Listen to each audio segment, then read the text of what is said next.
Hello everyone, তো তোমরা সবাই কেমন আছো? আশা করি সবাই খুব ভালো আছো, আর আমিও খুব ভালো আছি। তো আমার আরও একটি মিনি ব্লগে তোমাদের সবাইকে স্বাগত জানাই।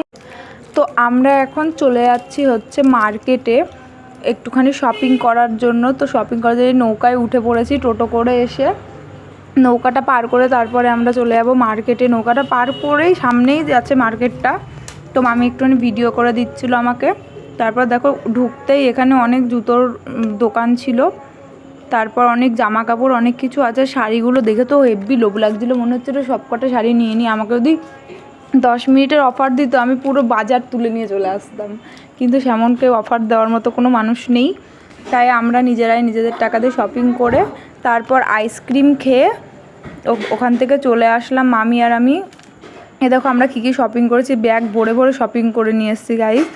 আর কিসের জন্য শপিং করেছি সেটা তোমাদেরকে একটুখানি পরে বলছি। তারপর আমরা শপিং করে নৌকা করে চলে এসেছিলাম এই পারে। তারপর টোটো উঠে পড়েছি আমি আর মামি, টোটো করে তারপর চলে আসলাম এই রানাঘাট বাজারের এখানে। তারপর একটুখানি হেঁটে হেঁটে আমাদের বাড়িতে চলে আসবো, মানে আমাদের বাড়ি না, মামা বাড়িতে চলে আসবো। তো তোমরা দেখতে থাকো পুরো ভিডিওটা কন্টিনিউ।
তো রানাঘাট স্টেশনের পাশেই একদম এই ফুলের দোকানগুলো রয়েছে। আর আমরা হচ্ছে একটা মালা বানানোর জন্য অর্ডার দিতে গেছিলাম। আমার কিসের জন্য মালা বানাবো সেটাও তোমাদেরকে পরে বলছি।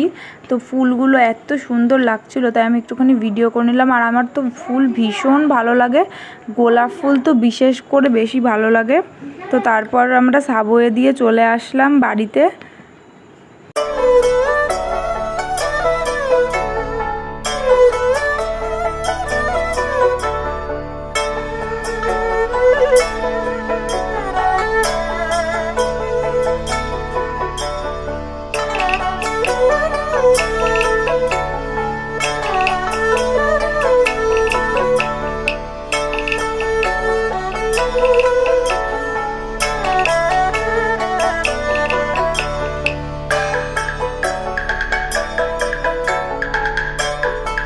আর আমরা দুজন মিলে গল্প করতে করতে মজা করতে করতে এই দেখো চলে এসেছি সাবওয়ের সামনে।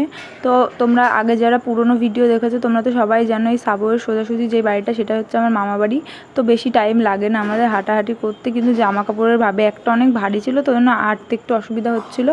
তো এই দেখো আমার দিদুন ওখানে বসেছিল, তাই আমি একটু ভিডিও করে নিলাম। তারপরে এই দেখো আমার তাতান সোনার জন্য জামা নিয়ে এসেছি। তো এই জামাটা আর কেমন লাগছে তোমরা কমেন্ট করে বলো। আর এই পাজামাটা এনেছিলাম। তো আমার তাতানের হচ্ছে অন্নপ্রাশন সামনেই খুব তাড়াতাড়ি, সেই জন্য আমরা জামা কাপড় কিনে নিয়ে আসলাম। আর এই দেখো এরা দুজন ল্যাদ খেয়ে শুয়ে আছে, আর পা দেখানো একদম অসভ্য মেয়ে একটা। তারপরে দেখো মা বললো যে ছোলা মাখা খাবে, তাই স্টেশনে আবার চলে এসেছিলাম ছোলা মাখা দেখতে। তোমাদের যদি ভিডিওটা ভালো লাগে তাহলে অবশ্যই লাইক কমেন্ট শেয়ার আর সাবস্ক্রাইব করে দিও আমার চ্যানেলটা।